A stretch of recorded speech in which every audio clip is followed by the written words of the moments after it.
top right now, and I feel like G2 is probably going to play more traditional compositions with an actual hard carry. Adagio is a hard carry, but he needs a strong jungler to support him. Just like a Weapon Glaive, Weapon Grumpjaw, very strong with Adagio, of course.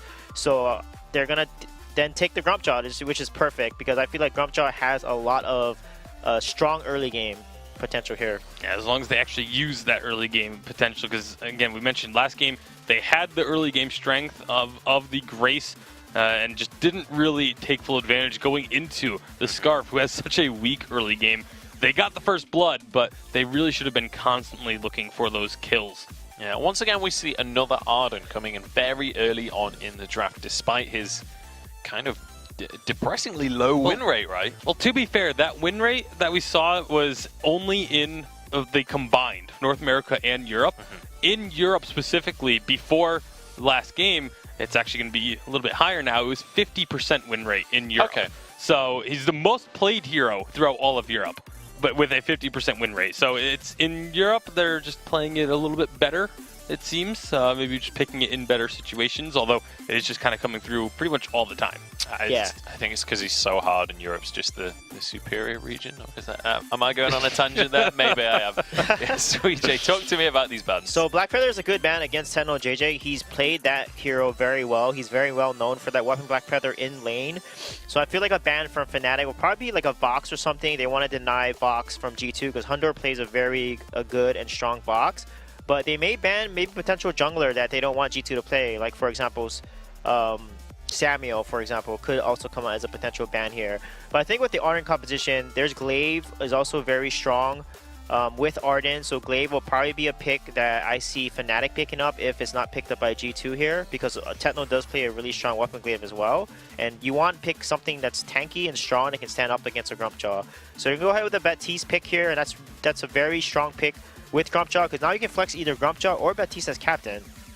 Yeah, and with the Black Feather band away as well, I almost want to lean towards that, the Baptiste being in the jungle, because, you know, Black Feather's so good against Baptiste, it would kind of explain that ban a little bit. I could be reading into that ban a little bit too much, though. Kestrel going to be the lock-in here for Fnatic. Yeah, Kestrel is one of the higher win rates in all of Europe. It's a pick that a lot of teams have really started to put a little bit more emphasis on, a little bit more priority, sitting about a 63% win rate for her in Europe specifically. So a very strong hero. Baptiste gonna make another appearance as well. I feel like Baptiste is one of these picks that's been really underutilized until like this past week or so. A lot of teams are really starting to figure it out. Yeah. I like the Scarf pickup here. Again, range counters Baptiste as long as you don't let him get onto you. So Scarf can poke for days. And again, they need to not let this Scarf get to late game. However, Baptiste does have a Fear and Grumpjaw does have a Stuff. So if Scarf wants to, you know, go ahead and do the Dragon Breath, they can eat Scarf or Fear Scarf and cancel the ultimate. So it's a really... G2 has really good composition into Scarf right now, especially for the late game to cancel that Dragon Breath. But once again, we see Fnatic with the Gauntlet Dragon Breath combo, right? You lock them in with the Gauntlet and then burn them alive on the Scarf. And Palmatoro, I think, has to be the most seasoned Scarf player across the VGA, right? We've seen him pick this up quite a lot of times now. This is very clearly a comfort pick for him. Yeah, I agree. Even though last game I did not like the way he played Scarf, he has played it a lot and has a lot of success with it. But that last game, he didn't... Mechanically, he missed a lot of skill shots and didn't time his ultimate at the right time. So if he changes it up and does it right... Now, G2's composition here, Gwen has a stun as well. So there's a lot of CCing and abilities that they can use to cancel the Scarf ultimate. So I'm going to be looking to see if Palmatoro is going to max his Dragon's Breath here in this game. Yeah, it's going to be interesting to see where they go with this one, and, you know, whether G2 can get back on into this game. What do we think about the compositions? Do we feel like Fnatic have the advantage to push this one out into a 2-0, or are we looking at a 3-game series? I actually really like what Fnatic has here against the Grumpjaw specifically. The Kestrel and the Scarf, I think, are two really strong picks into Grumpjaw. And in fact, in Europe, Grumpjaw has been beaten 7 times. 5 of those games, either Scarf or Kestrel was on the winning side against the Grumpjaw. So it's definitely, I think they've really built themselves to focus on making sure that they cannot get beaten by that jungler. Looking to shut him down. What are your thoughts, Sweet? If they play CP Gwen with Weapon Grumpjaw, G2 is going to win hands down. CP Gwen completely counters both their picks in the late game hard. Okay, well, we'll see whether that is going to be the case coming on into this game. G2 are 1-0 down right now. Fnatic looking for a 2-0. Let us know who you guys at home are supporting. Hashtag Vainglory8. Do you believe in the G2 comeback, in the rebirth, as it were? Or do you believe that Fnatic will go through into the final once again? It wouldn't be the first time that they've managed to do it for themselves. We'll see if they can replicate that success once more as they go on into this game. Certainly going to be all to play for between these two teams. So we're just waiting for one of the players to get fully ready before we can jump on into this game quickly.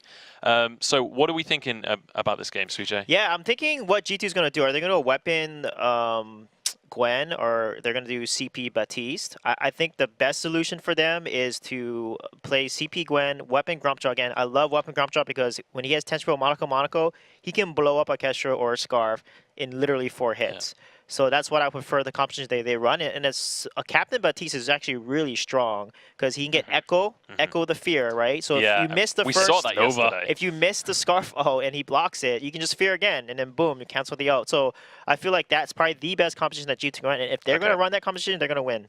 All right, well, we've got to get on into the game now. Everybody is ready, so let's pass it over to our casters who are just about ready to jump into the game. Thank you very much, guys. Game at number 2, Fnatic versus G2. Fnatic 1-0 up right now, and, well, they've got 2 of the same catalysts that made them win the first game. Palmatoro on the Scarf, and Net Toilette once again on the Ardent. Yeah, this is certainly a composition Fnatic has shown a lot of strength on. They've shown they're comfortable with, but at the same time, there were weaknesses in the way that they played it last game. Like Suijay said, I'd like to see them tighten up their game a little bit. On the other hand, G2 have decided to play quite an interesting composition here. I've got to assume that Dark Potato will play the same build that he did on day 1 with the Grumpjaw, which is to say that he'll play the more proc-oriented build. Keanu getting denied his opportunity to invade there by the Tramp. Root not going where he would have wanted it to. He's actually got to be careful here with Tetno rotating down. It really does. Palmatoro is going to get sped up. There comes the Goop. He's going to get lit on fire. So is Keanu. Net Toilette moving forward, but that buckshot from Hundor will provide a lot of assistance. But hang on a second, because Dark Potato's jumping in. He picks up first blood. Oh my, I can't watch this Grumpjaw anymore. Too much damage. Dark Potato is already off to a good start. I think I've said it before, Jaws. Silly damage coming out from Grumpjaw there. That was 2 weapon blades, and he was chunking down Palmatoro for something like a quarter of his health per basic attack at level 2. I mean, that's just... all right. Seems good. All right, let's talk about other things. I gotta refocus here. Dark Potato is gonna take down that Elder Treant. That's pretty good stuff for G2. Fnatic did give over a really big window here for G2 off the back of that. We know what can happen when Gwen, when Baptiste, when Grumpjaw, any of those heroes gets ahead early on. I do have to worry a little bit for Fnatic in the next couple of minutes here. They've got to make sure they don't hemorrhage any further deficits from that misplay.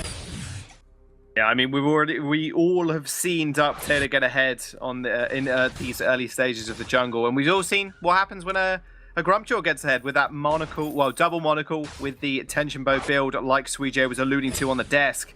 Very, very scary. He's going to come in once more. That Dane's going to get put down, and Palmatoro is going to get taken out by Hundor. Net Toilette is going to be next on the menu for him. Hundor picks himself up a double kill. Dark Potato taking a couple of glimmer shots on the way out, but G2 already off to a flying start. Yeah, a glupple of glimmer shots there, Jaws. Not going to be enough to take down Dark Potato when you're weapon power, and you have not even gone to the shop yet, sitting on 1,000 gold. This is getting a bit out of hand already, and we're only 3 minutes into the game. Grumpjaw does really insane damage early here, especially to someone with as low a base health as Palmatoro's Scarf. I honestly think Palmatoro needs to buy a light armor right now. Right now, just buy it. Just buy it right now. I don't care if you're late to your first item. You're going to reduce the damage you're taking by 25%. He would potentially be living in some of these situations if he went ahead and picked that up. And whilst he's doing that, everyone on his team should, because Grumpjaw's damage is just obscene at the moment, and it's only going to get worse when you're feeding him kills right now. He's only got 1 of them, but he's got the 2 assists as well, right? He's starting to make his way towards that tension bow. When he has I think he's actually just going to half health someone with his first basic once he has tension bow. That's insane. You could say he's a little bit too strong right now. That's a good way of putting it, I think. He's almost got the tension bow, by the way, AJ. In fact, I'm pretty sure he's got enough to kind of go by it. When the jungle does intensify in about 10 seconds, I'm sure he will rotate downwards. Netwillet holding the lane, though, to make sure Techno JJ does not lose out on any farm. We've seen it time and time again. Batiste combo with anybody with harsh engage, like the Grumpjaw. You lock them in with the Ordain, Grumpjaw jumps on them, almost one-shots them. It's so hard for them to do anything else. Speaking of jumping on them, Palmatoro is going to get stunned as they do Ordain him, and he is going to have to back off. Dark Potato takes away one of those front healing camps, and he's going to pick himself up a tension bow as well. There we go. And the crystal... Ooh. Oh, dear. Crystal power. All right, wait. Gwen. So, I think a lot of people, including myself, because we saw Dark Potato go for the proc-based build yesterday on Grumpjaw, did not expect this to actually come out, even though Suijo is like, yeah, this should come out. G2, they're actually playing a Crystal Gwen. Now, this is pretty interesting. It is honestly a bigger spike right now than it would have been if she'd gone Tension Bow, just because they have mixed damage. I mean, look at that buckshot! Oh my god, Techno was not long for the world. Buckshot doing a bajillion damage, and so is Dark Potato with a couple of basic attacks after he procs his Tension Bow. G2 pick himself up another kill. 4 kills in 5 minutes, and Palmatoro just slinking his way back to lane, just wondering what happened. So let's talk about the ramifications of the build choices here for G2. It does mean that later in the game, you cannot get into a poke war with G2, even though you have Scarf, because Buckshot is going to be doing really silly damage. On top of that, it means that G2, although that's the case, really don't want this game to get to that point, because aside from that poke damage, they've not got a lot to offer. They really want to win fights sooner than later. Right now, they can basically one-shot Palmatoro if they just go for the Buckshot from Gwen and the B ability from the Grumpjaw. This is their opportunity, but based on last game, we know that they don't always go as aggressive as they need to. So I'd like to see them start to push the tempo a little bit. They were very opportunistic in their early game plays already this game. It wasn't things that they were necessarily setting up. It was more things that, Fnatic overextended and they punished them. I'd like to see G2 really be the one setting up these plays. They can do it. They have the kind of damage they need. Yeah, I think that's pretty accurate, AJ. I'm not gonna lie. They've got the damage that they need, 100%. Especially Hundor just... buckshotting someone for half their HP. Whoa, Keanu in a lot of trouble. Takes a couple of glimmer shots. Techno, luckily though, not at level 6. Woo, there you go. There's, oh my goodness, that combo as well. Actually, a small interaction that I didn't think about. As soon as Techno does go into the active camo, buckshot to reveal him, and then Dark Potato just jumps on him. So, yeah, the buckshot reveal is definitely key here. Dark Potato actually canceled 2 of his basic attacks in that initiation. I don't think he would have got the kill, because when one resolves, he would have not been able to move closer, but still, definitely worth noting that, I do this all the time on Grumpjaw. I don't know what it is about him, but when I'm trying to get basic attacks down, I find it very easy to cancel them. I guess their wind-up's kind of higher than you expect, even with the attack speed boost on your B. But right now, G2, they're starting to try and find the opening. I'm not sure under the turret is the place to do it. This is the kind of location that someone like Kestrel, someone like Scarf really enjoys playing around, because they have this easy pivot point that they can maneuver around and actually set up around. Whereas, if G2 were to pressure into the jungle, they could easily take a sentry right now. They could easily steal away camps. They could easily get vision down and then catch Palmatoro later. That's probably the place they should be applying the pressure. Clockwork has been finished by Hundor now, so maybe they want to apply that pressure right this very second. It's a big power spike for him, gives him a lot of cooldown, so he can buckshot for absolute days. With the Dark Potato hitting that level 8 as well. The strongest on the map at this current time, just judging by his items and the ability to pick up a monocle very shortly as well. I know JJ's not really going to stand a chance, but that's not really what Fnatic want to do. They want to be able to just sit back, glimmer shot away, and then re-engage kind of with Netwillet using that Gauntlet, and then Palmatoro using that Dragon Breath. You can see Keanu off to the side here. Might want to go for a small engage here if Dark Potato doesn't get chunked out a little bit more. Fearsome Shade from the bush could be pretty devastating if it lands. Ordain onto Techno. There's the buckshot. There's the kill. There's the damage. Where'd he oh go? My god. He got deleted. Netwillet gets eaten as well. He's going to get spat back into the rest of G2. He's trying to do everything he can to survive, but it's never going to be enough. Not against Dark Potato's damage. He finds himself a double kill, and they're going to find themselves lane priority as well. Honestly, compositions that work well in the early game, or rather, let me rephrase that. Compositions with good chain crowd control work really well in the early game in Vainglory. This is an example of that from G2 with the Fearsome Shade and Ordained. Palma boldly trying to defend the turret with his ultimate will just about be able to do it, but now with very low energy, G2 could probably just go back in if they wanted to. I'm kind of surprised they're backing away so much. I mean, Daptato is fairly low. He hasn't got much energy as well. So, I mean, maybe that's one of the reasons. He's also got 2,000 gold in his pocket to spend whenever he so chooses. You can imagine he's going to go back, pick up one of those beautiful monocles. Nice. That's actually going to be a really early war treads as well, picking up from Keanu. So this is definitely a composition that wants war treads ASAP, probably more than Crucible, even though you're against a gauntlet, to be honest. Just because of the fact that the way you win these fights is you snappily get on top of your opponents, you very quickly deal the damage. War treads gets you there, gets you to where you need to be. The next item definitely does need to be Crucible, because you need to be able to then go through a gauntlet if it's used very defensively from the Arden. But in these earlier fights, you know, Dark Potato can rely on his own reflex block to get through a gauntlet wall, and hopefully Hunter can do the damage from the other side of it. So I like this build path from Keanu. On the other side, I think Net's doing smart things here, although that fear was very audacious. Whoa, Teddy just got half health by that buckshot. Oh, yes, he did. Well, there comes the gauntlet. There comes the one-shot. Doesn't find the kill, though. Now, Fnatic. That turret's on about, I'd say, what, sub 10 HP without that shield. So, yeah, not looking so hot, but Dark Potato is. He's going to go in. Techno JJ had to back off using that active camo rather sharpish. And now G2, once again, all they need to do is just tap the turret, and it will end up going down. Dark Potato doesn't really mind. He just jumps in. He doesn't care. He's kind of lucky he didn't actually follow Net there, to be honest, because he used his targeted dash. Net used Vanguard. Thankfully, he ended up kind of sketchily in the bush rather than going under the turret. Buckshot to finish it off. Oh, Palma. Oh, Palma wants to go in, though. Hunter's going to burn. I think he's just going to burn out here as well. He's so close. He ends up surviving it.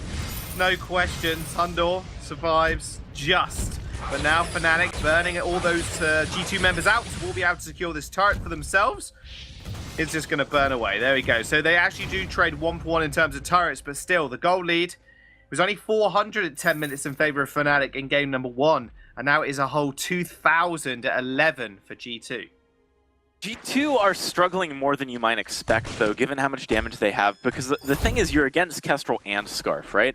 So if you don't immediately get a kill, they do turn and burn you, just by virtue of Glimmer Shots and Spitfires being really great at just whilst you're running, firing in the back and hoping that you don't die whilst you're running away, right? This is more like a G2. They're going for an objective that they can actually leverage to make a fight happen here. Net is on the flank, though.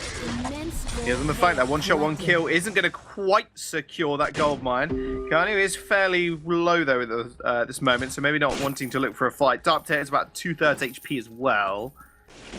Under's starting to scale up. He's got that broken myth clockwork. He's got the Shatter Glass. He's doing a whole heap of damage. I'm kind of curious if he actually goes for something like an Echo here. Double buckshot would be kind of funny, or double Aces High. Honestly, kind of, I'd like interesting to see. I'd like to see Hunter get a reflex block quite soon. He's getting to the point where he needs it. And then also tier 3 boots, but the cheap ones that let you reset quite frequently. Because he needs to be able to reposition in these fights and stay on the outskirts, going in and out. Skedaddle helps you do that. Sure, having more cooldown acceleration from the Halcyon Chargers would be nice, but I think the more important part for Hunter in this game is being able to position around the areas of influence that Kestrel and Scarf have, right? Like, you gotta be able to position around goops, around traps. Being able to do that more frequently with more movement speed when you're gonna be basic attacking with your perk anyway is pretty strong. Plus, cooldown acceleration only works to a point on Gwen, right? Because you mostly are just doing damage with your buckshot. You've already got a clockwork. Like, how much do you need to be effective? How much are you going to be able to stay close anyway without something like those boots? Oh, Ordain is actually going to patch Net to Alert. Oh, that Aces High is going to get blocked as well. Does end up popping the War Treads just in case they wanted to re-engage there. Now, that's not the biggest cooldown in the world, but it's a cooldown nonetheless. We'll see what they want to do with it. But Dark Potato taking a lot of damage from these Spitfires. Not walking into them, it's just Palmatoro aiming them very, very acutely and finding their mark more often than not.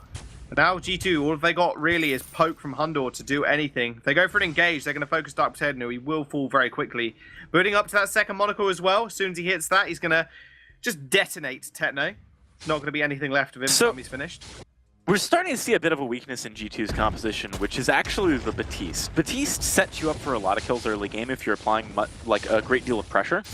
But later in the game, especially when you're building basically full weapon on Dark Potato, who's your front line in this composition? Nobody. Dark Potato's trying to be that guy, but as soon as he goes in, he gets bursted down, again by Glimmer Shots and Spitfires that are easily used when kiting. And G2 then can't commit to the fight and actually get their damage down. I have to wonder if Baptiste was the correct decision because of this, unless G2 was going to pressure more in the early game. Their early game pressure was a little lackluster. It was basically, every once in a while, we opportunistically capitalize on someone being too far up the lane. That was it. At this point, G2 are starting to falter because they can't properly engage. And that's exactly what Fnatic do have. They have got that engagement. Ordain is going to come down. Oh, Dark Potato getting struck with a couple of Glimmer Shots, though. He's going to have to back off. Now Tenno JJ still just making sure he can clear that wave. I mean, the problem is Fnatic have got so much poke that it's very hard for G2 to actually do anything whatsoever unless Keanu commits himself completely. I mean, if G2 gets properly into the late game, though, Hundor is pretty scary. CP Gwen really gets out of control later. It's so hard to initiate onto her because Skedaddle and because of Ace's High. Even Buckshot, I mean, the slow from that's nice. But then when you consider the fact as well that as soon as you miss position, you're going to lose a huge amount of health, and Buckshot can easily follow a Buckshot because of the low cooldown, it really does mean that Fnatic need to be very decisive, which could be a problem if G2 positions correctly. I mean, I would say G2, more often than not, their positioning is extremely well placed. I mean, Hundor especially, as he is quite well known for his Baron, is very, very good at positioning in these team fights. And you've seen it already.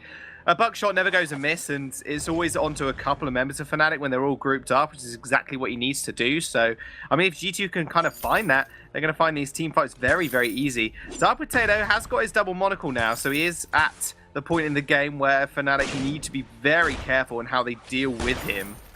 But that's exactly what they're doing, is dealing with G2 right now. That poke is just too much. Spitfire, Glimmer Shots, all the above. Way too much for them. And Netwillet just needs to sit back with his gauntlet available to the rest of the team. And when G2 go for this massive all-in engage, he pops it and then segregates the rest of G2. That's definitely an option here. You can see Net, if he doesn't decisively engage, look at how much poke he takes from Hundor. This is exactly what we were talking about. You cannot afford to take your time with these initiations. But it's also kind of difficult to fully commit because, and this is one thing Baptiste does offer, right? Really strong disengage with Fearsome Shade. So also you can use stuff to protect Hundor. I mean, I'm starting to see ways in which G2 can play some of these later game fights more defensively, which is interesting because their comp does a lot early game and it does a lot late game, but in the mid game I feel like is actually when it's weakest. So G2, they're kind of on the brink here of hitting another big power spike. You know, they're 17 minutes into the game. Hundor is starting to really do some serious work. Oof, those box shots over the wall. Ordained is going to get used. Oh, nice Ace is high as well. Toilette in a lot of trouble. Does have to pop the Crucible and the War Treads yet again to get away. This could be go time for G2. They've got a lot of Kraken damage in the form of Dark Potato. 2 members, or just the 1 member from Fnatic backing off. Ned Toilette coming back in the fight with about 3/4 HP. Tenno's going to know this is going on, but it's going very low. G2, they might just have this one under their belt. Fnatic need to do something. They need to do something now. Fearsome Shade, beautifully placed, and Palmatoro just gets annihilated. Ace is high with a buckshot, finishes him off. The Kraken is going to go over to G2 as well. They're going to chase the rest of the Fnatic members away. Hundor comes up big in that fight. Sometimes, you know, you use Crucible on yourself to keep yourself alive, and you really, really regret it shortly thereafter. And this was one of those times, considering that the Crucible didn't even stop the damage when Net Toilette had been jumped on earlier on. Try contesting something like a Kraken without, again, a snappy, decisive engage against a Gwen, a CP Gwen late game. You're not going to be able to do anything. This is really close to just being game for G2. They have so much turret damage with this weapon Grumpjaw that with the Kraken here, they might be able to push for win. They might just be able to. That Kraken's marching down the lane. Fnatic need to be able to poke it out. That's exactly what they're doing. Still on about 3/4 HP, but Dark Potato is ripping through that turret. They're going to be able to just open up the base now from Fnatic. Fnatic still cutting back. They've still got a lot of damage down onto this Kraken, but Hundor's going to be there. Ace's height is going to get blocked, but Techno still takes a whole buttload of damage. Palmatoro rushing forwards is going to use that Crucible, I think that was actually, to block the Fearsome Shade to get a little bit more damage down to G2. They managed to kill the Kraken, and that will be just 1.5 turrets for G2. Still not a bad push. I wonder maybe if a firmer engage could have came out from G2, but they want to play it safe, and I can see why. This is, you know, the game which decides whether or not they go to the finals. Well, not if they go to the finals, but if they don't go to the finals, because if they lose this, the series will be going over to their opponent's Fnatic. G2 definitely showing signs of real strength here, though. Fnatic, they need to just, as I said, be decisive. We're not seeing any of that right now. It's hard to make that call when you're playing with a Kestrel and a Scarf. Those are not normally heroes you want to make a snappy engagement with. But against a Gwen, you don't have a choice. Your hand has been forced already. They're going to try and force Fnatic's hand maybe again. And now Fnatic just desperately trying to take some of their camps for themselves, because they know right now G2 have almost dominant control if they wanted to take it of their jungle. Crystal Sentry hasn't really been touched. No prioritization over that, but I don't think G2 need to do it. They just need to control the lane now, control the waves, and with those infusers being popped all over the place as well now, they're going to want to look for another fight, and they're going to want to look for it fast. 4,000 extra gold has been picked up by G2 as well, sitting a very, very healthy lead. I mean, really, 6,000 gold at this point isn't a whole lot, and we've seen more, but still for G2 in their composition, it's pretty big. It's definitely enough. I think that's the thing to realize. Oh, Ace is high. Ace's high is going to get blocked. Here comes the Gauntlet. It's actually going to stun up Dark Potato. Beautifully placed. He's going to get taken out by just a stray Glimmer Shot. Now Keanu is in the front line with Palmatoro burning him out. Techno is going to find Hundor, but Hundor's going to use that skedaddle to get away. Keanu is going to, again, be able to just scope out. One shot, one kill, actually striking Hundor, not quite finishing the job. Now G2 on the run. A beautiful Gauntlet coming out from Net Toilette will secure Dark Potato's kill, but Kraken being available could mean Fnatic now get their chance. I feel like Techno might have actually been able to kill Hundor there had he not spent so much of his time using Glimmer Shots, because yes, it does count as a basic attack, and therefore it does respectable damage as a weapon, but there is more of a wind-up to your Glimmer Shot than your basic attack. I think he probably would have been able to get 2 or 3 more attacks in if he just committed to that onto Hundor. Potentially that was enough to get a kill, but now, I mean, regardless of whether or not that could have happened, Fnatic do have a Kraken on their side. This has been a very quick reversal of strength. Fnatic has an opportunity here to push and try and get some of this gold deficit back. Yeah, that they do. I mean, again, we speak about G2's ability to take down neutral objectives, and this is exactly what they're doing now. You can see Dark Potato ripping through this Kraken, but you can imagine it's going to secure at least 1 turret if Fnatic are playing it rather well. The Kraken's are half HP, and the amount of burst potential Hundor does have, and the crowd control in the form of the slow he does have on his buckshot is very, very apparent. Kraken, though, is going to secure at least 1 turret for Fnatic, so I think they're going to be more than happy with that, considering it's been a nice, clean game for G2 thus far. And now Fnatic are going to back off, just look to rinse and reset and clear out some of the vision. Fnatic need to be careful not to get engaged on as they're leaving here. Definitely just get some items, play it safe. Vision critical, you can see a lot of that being picked up by Net Toilette. I like what happened in that last fight, right? Like, that Gauntlet immediately was followed up. That's what needs to happen in these fights moving forward. Is G2, on the other hand, need to make sure their engagement is not too staggered. Dark Potato was way too far ahead of his team, which is very easy to do with this comp, by the way, as a Grumpjaw. You have a long-range dash. No one else on your team has solid mobility. It is going to end up sometimes where you're like a screen ahead of your team, and no one can follow you up. So definitely something to keep in mind. It's hard because Grumpjaw, as I said, he wants to be the front line in this comp, but he kind of can't. It has been working out because Hundor has been too threatening up until now, but if, again, Fnatic are more decisive, that could change. Grumpjaw does have a metal jacket now, though. That's going to be a big assistance with that kind of play. He's going to be a lot tankier if he tries to lead the charge for his team. Tankiness is kind of very paramount to their composition. Kind of think about it in terms of the amount of follow-up that G2 do have. See what they want to do now, though, is now G2 once more. Their control of the jungle is just absolutely incredible, you could say. A lot of scout traps, and I know you're going to be very happy about that, AJ. I am. A lot of I'm vision. very happy. Looking very good. The map is almost looking like it's got chickenpox now. Fnatic, oh, Netwillet maybe in a little bit of trouble. And now Fnatic actually, they're split up here. Netwillet, yeah, this is an issue for him. Is he going to get stuffed up? No, he is not. He actually is going to pop that Crucible. Gauntlet is going to come down. It's going to stun Keanu. But over the wall, Hunter just lets that buckshot fly. Dragon's Breath. There's some shade. It's going to get blocked. The Fear. Netwillet almost getting taken out there. G2 with a very proactive play. And Hunter again, positioning on point. Fnatic could have engaged so much more quickly, though. Basically, right when Netwillet got jumped on, they had a flank position that they could have moved into whilst Hunter was accessible. Whereas later on with Hunter over the wall, yeah, good luck trying to fight that. It's not going to happen if you're Fnatic. Now with Kraken back on the map, Fnatic has to be very cautious of that. Stuffed is the only ultimate on the side of G2 not available, whereas the much bigger cooldowns of Dragon's Breath and Gauntlet are off the table here for Fnatic. So G2 has a huge window of opportunity to just lock in this game with the Kraken take if they have vision of what Fnatic is doing here. Now, what is the game plan for Fnatic at this point overall? I mean, they need to fight, yes, but do they fight over this Kraken? Do they just kind of march down the lane? Because their turret taking potential is huge. G2 would have to be forced to re-engage at that point.